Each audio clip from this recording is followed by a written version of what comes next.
Hey guys, it's Sam and welcome back to the BulbaSquad. So today we're going to be covering Flesh and Blood, alright? More accurately, the Flesh and Blood print run numbers that were recently released. I realized that almost no one's talking about it other than Alpha Investments, Rudy, and that was why I didn't make the video initially because I thought everyone already covered it. Guess not. Let's add to this discussion, shall we? So, first and foremost, print run numbers. Legend Story Studios has released some numbers for Welcome to Wraith Alpha Edition, which is before First Edition.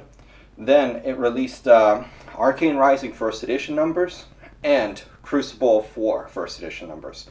We do not have any Welcome to Wraith First Edition, purely First Edition, not for Alpha First Edition numbers to go off of, but I'm just going to kind of assume it's going to be the exact same as Alpha First Edition, alright?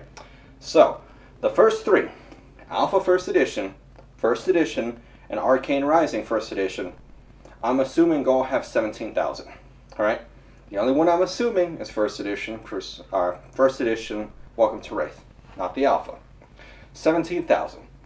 As for Crucible 4, they increased the print run quite dramatically, but not as high as everyone thought, to 37,000 / kind of 38,000. They didn't provide exact amounts on that one, but we get the idea, right? So, first, do I think this was a good move? Honestly, yeah, I honestly love the move. It's not the first time they've done this. They've also done this with the extended art Crazy Brew Cold Foil that was a promo. Now, here's the thing. Me saying it's a good move is controversial in unto itself.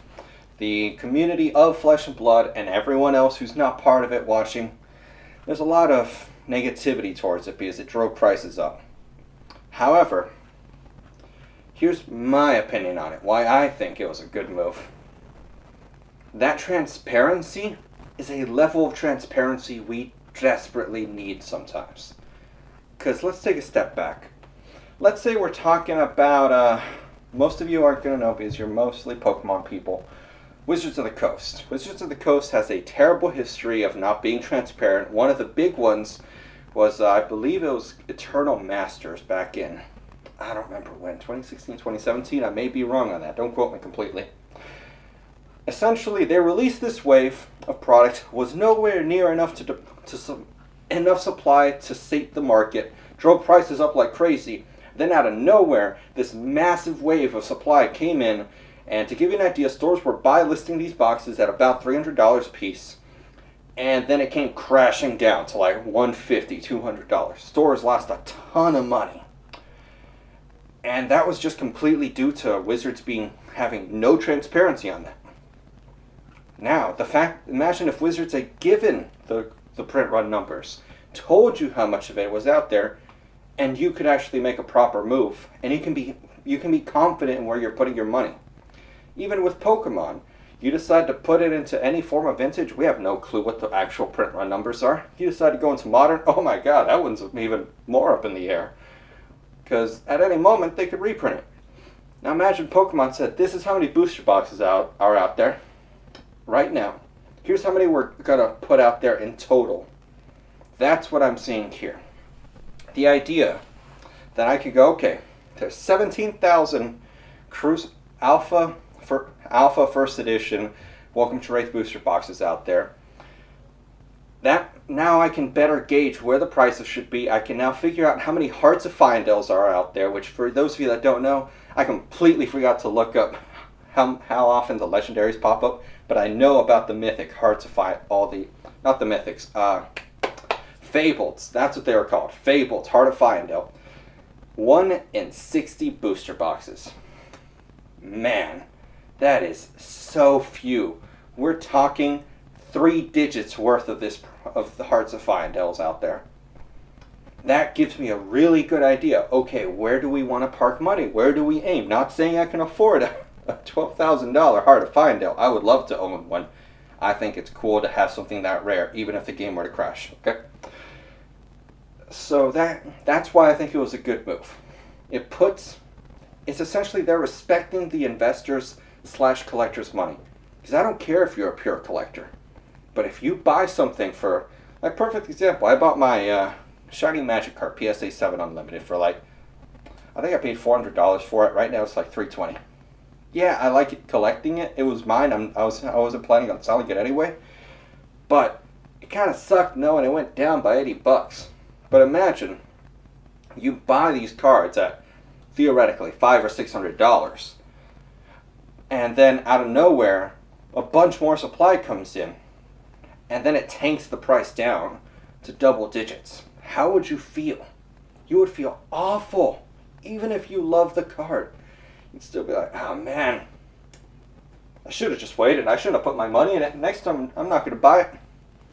But with these numbers, you can make educated purchases, and that's the beauty of it. Now, the market reaction. This is a big one, and I know people are upset by it. Every single booster box increased in price. Crucible War broke $1,000. I believe Arcane Rising appreciated by like another $500. And Alpha First Edition increased by like another $1,500, I believe. It increased by a fair amount. Everything. Do I think the market was right doing that? Honestly, I do. Why? Because now you're paying a premium for safety. For example, let's say we talk about, just going to go out a little more out there. We decide to talk about a bond, essentially. We talk about bonds. The safer they are, typically the more you got to pay up front. Instead of paying $6,000 for a $10,000 bond, because now it's much safer and it's in the A's, you got to pay $8,000 or $9,000. Sometimes even like $9,500. That's what we're talking about here. Now you have the numbers. You know exactly how much is out there. Because you know this, a layer of risk is removed, and by extension, a premium is added. So I think the reaction was fine. I do think the box prices are kind of high for how new a game it is, but that doesn't matter. I think the box prices will be healthy regardless. At the end of all this, will they retrace back down? Yeah, probably, because of how high they grew. But what's it going to matter once you've made like a... What would it be if you managed to pick them up at the like $85 price point? You've already made like 130 times your money. That's so stupid to say out loud. So, in the future, I don't see any reason for Flesh and Blood to change their transparency. I don't. Because very clearly, they saw what happened with Crazy Brew. This Crazy Brew card I have, I paid nothing for it because it came in my kit. It was a $60 card on the market. Print run information went out there, which I believe it was like 1,000, 2,000 cards ever made. And it spiked up, and right now it's in the 350s to 400s. And Legend Story Studios clearly saw what happened. Yet they decided to go ahead and release the print run numbers for Arcane Rising and Welcome to Wraith. These are not first edition, by the way. They're unlimited. I will be opening up first edition later on in the channel for Monarch, okay? Now, back to what I was talking about. So I don't see any reason for them to change their current direction. Now, what does it mean for collectors and investors? 'Cause I know that's a big one. I'm going to address investors first. For investors, it means from now on, we're going to want to keep getting in early and keep taking that risk, because the moment that this info gets revealed and that level of risk gets reduced, that premium's going to come in, and it's going to make our opportunity cost. It's going to make our cost basis go up by default. All right? So that's just going to change up a little bit of what we do.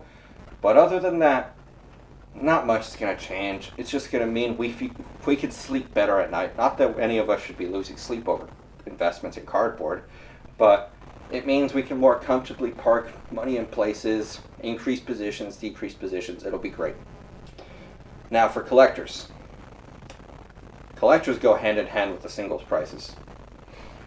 Because we will now have official print run numbers on these sets, we can now guesstimate how many of these single cold foils will be out there. We can guesstimate How many of the commons, uncommons, rares, mythics, legendaries, foils, fabled rares are out there? And so it's going to mean that, at least in the short term, your singles are going to be more pricey. And I'm sorry, I know that's going to upset some of you guys, but that's just the truth right now. However, fear not. In the future, I guarantee you this. Oh, I can't say guarantee, sorry about that. I am very confident that the print runs will keep increasing very clearly. We saw Arcane Rising go from 17,000. Saw the print run increase from 17,000 to 38,000, and Monarch was delayed by a week in order to better make the release. Print runs are clearly going up. What's this going to mean? More product out there. The buyer to supply ratio is going to get better. Prices are going to stay a little lower. And let's be honest, there's a lot of people who are just hopping onto this hype train trying to flip into the momentum. But the moment they can't make 10 times, 11 times, 15 times their money, and it goes down to what? Double at best, because right now stores are cashing on and charging you like double. Some people are getting really lucky paying under $100. I envy you guys. Whenever that happens, people are going to stop holding it for such short term, and they're just going to go elsewhere. They're going to forget about Flesh and Blood. That, combined with the increased print run sizes, is going to put downwards pressure on those boxes. It's going to cause those prices to calm down.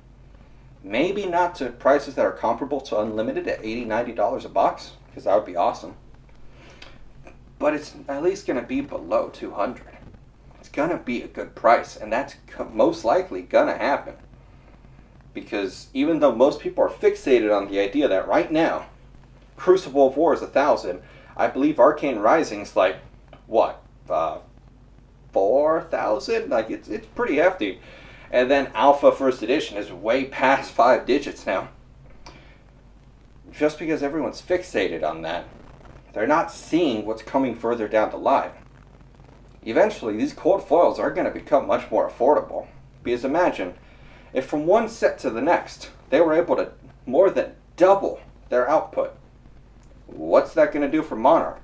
Monarch, that was a big period of time between Crucible of War and Monarch. Maybe they doubled it again? Maybe that's why they pushed it back? Even if it's just a 50% increase, that's still going to be nicer. And who knows, maybe it's going to be like Crucible of War and it comes out in waves because they have more coming. So just be patient, guys, especially you collectors. I know it's frustrating, but tough it out. It's gonna be worth it. Whenever the boxes come back down, you can buy your beautiful cold foils for cheaper. You can open up First Edition. Like, even though it's gonna hurt me, I'm still gonna open up a First Edition Monarch box because I want to get one of those cards because it's just, I think they look cool. I really think these cards look cool, and I'm excited to open one, even though I know it's financially advisable to just keep it sealed. Okay, so those are my thoughts. Those are my complete thoughts on the print runs of Flesh and Blood. Tell me, guys, did you enjoy me talking about Flesh and Blood like this?